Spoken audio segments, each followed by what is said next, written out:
there, and welcome to prompt number 79. Nope, not that number. We're 10 later. Here we go. We've got treasure chest and children's toy. Those go together kind of well. But let's see if I've got any creative ideas. Here we go. So because the prompts were children's toy and treasure chest, it really made me think immediately about a kid pretending or just a kid using their imagination, because it's something childish with something that is more adventurous. So my first thought and first sketch was a kid pretending to fight their stuffed dragon, which has become much larger than it probably actually is. But I wasn't quite sold on the idea, and especially because it reminded me of the dragon prompt, which I so failed so much, so I kind of felt like this was almost a redo, which I didn't want to do. Either way, I thought it would be best to think of another idea, and because I just did another isometric prompt, I still had that fresh in my mind, and I love doing those and kind of wanted to do another one. So my second idea was making a house that had children's toys in it, a living room, a dining room, all of that. And in the basement, there was going to be a giant dragon protecting a treasure chest. I just love making illustrations where there's that unexpected element, so I was really into this idea. But I thought it would probably be best to not do something I just did somewhat recently. So I decided to go with the first idea, but kind of change it up a little bit more. And I didn't go with the dragon part. What I ended up going with was a kid pretending to be an adventurer, so they are holding up their wooden sword, which is the one single little children's toy. I kind of wanted to add more toys scattered around or just coming out of the box or something, but then my focus got on the actual figures instead. It's a problem for me. I just get so focused on my ideas and then I forget to add all these extra little other details that I want to do, unless the whole point of the illustration is to pack it with details, then I don't forget. But anyways, the idea for this one is the little boy is holding his wooden sword and posing on his box of toys as if he had just defeated a dragon or something. He's pretending to be an adventurer. So in his mind, he is seeing what you see behind him, or in front of him, I guess. Behind him in the sense that on the page it's behind him, if that makes sense. So behind him, you see what he is thinking he is. He is this big buff dude who's on an adventure. I just remembered. Dang, I just remembered that I wanted to give the buff dude lots of like scars and dirt and blood and stuff splattered on him, and I completely forgot. I got so focused on making him see-through later on that I just completely forgot to make him dirty and stuff, because if he just slayed a dragon, dang, I was even going to make some red paint on the wooden sword. I might have to revisit this.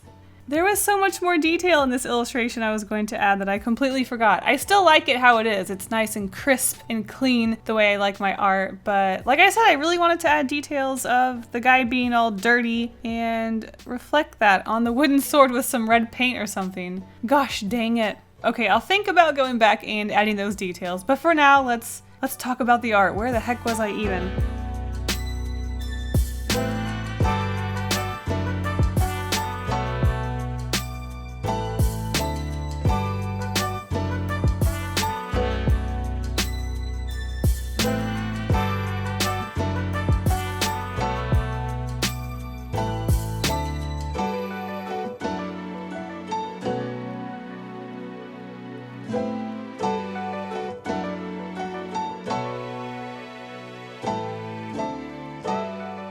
Okay, so the little boy is pretending to be this big buff dude that he's probably seen in a cartoon or a movie or comics or something, and he's playing with his wooden sword. So the guy that he's pretending to be has an actual sword, and his long blonde locks are blowing in the wind, and he's posing victoriously on his treasure chest full of his spoils that he has won. Meanwhile, the little boy is posing with a wooden sword on his toy box, which I think is really cute. Maybe one day he'll grow up to be a big buff adventurer. The reason why I made this guy so big and buff is because lately I've been saying how much I want to draw buff dudes because they're so fun to exaggerate. After I drew that buff dude in the hashtag draw this in your style, I have been wanting to exaggerate those muscles so much. I also did one in the Tokyo treat and I just had so much fun with it. These muscles are just so round and angular and so fun to exaggerate. I just love it. I love putting my style into different things that I haven't done before, and just exaggerating them into their limit until you almost can't even recognize what the heck it is. I love it. So while coloring this illustration, I was reminded about how often I used to talk about limiting my color palette in past prompts. I'm surprised it's been so long since I've talked about it. I wonder if I've been, losing that sight in my illustrations. The theme in this one seems to be a lot of blues and yellows, which is really good because those colors go well together. It's a very limited color palette. We have brown of the kid's hair in the treasure chest and some red here and there on the skin, as skin can be kind of pinkish, and on the boxers and the kid's toy box, as well as a tattoo on the guy's arm. Well, actually, it's kind of a weird location. I don't know why I put it there now that I look at it. The tattoo is like on his back of his shoulder. Why would you put a tattoo back there instead of on your like big fat muscle? Why did I do that? I guess I just saw this big blank space right there and I was like, let's put a tattoo on it. And that's what I did.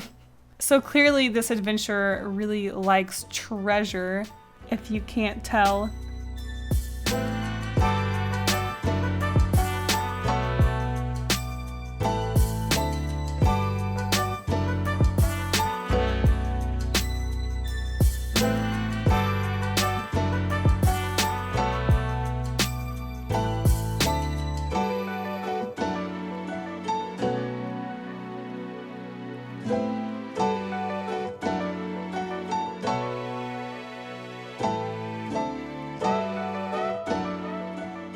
One of the effects I wanted to play around with making this guy looking imaginary is that I wanted to make sure that he went from very solid at the top and then had him fade off into the bottom. I made the line work of him very spotty and splotchy, whereas with the kid I made the line art very solid.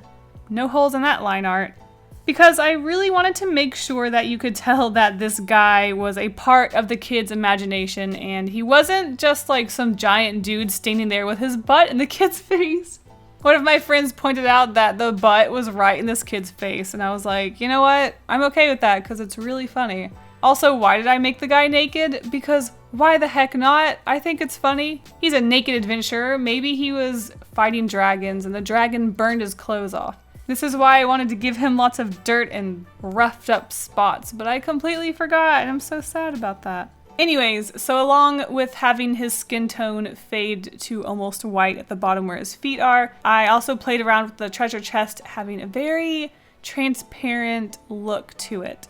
Because like I said, I really wanted to make sure that you knew this was in the kid's imagination and that it wasn't actually there. I had the most fun when adding the stripes to the wallpaper because this is where you could really tell that the guy was somewhat see-through. And again, as I got to the end of the illustration, I was like, I should have made more stripes visible on his lower half where he's more see-through and less visible up where he's more solid.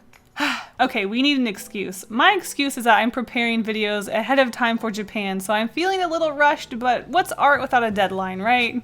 Did you see it? The area between the kid's legs where I didn't put the stripes in. Ooh, this illustration is a mess. I'm still pretty dang happy with this illustration, and I hope you enjoyed the backstory. And also this naked muscular dude's butt. Alright guys, thank you so much for watching, and I will see you at the end card for your drawings from last week's prompt.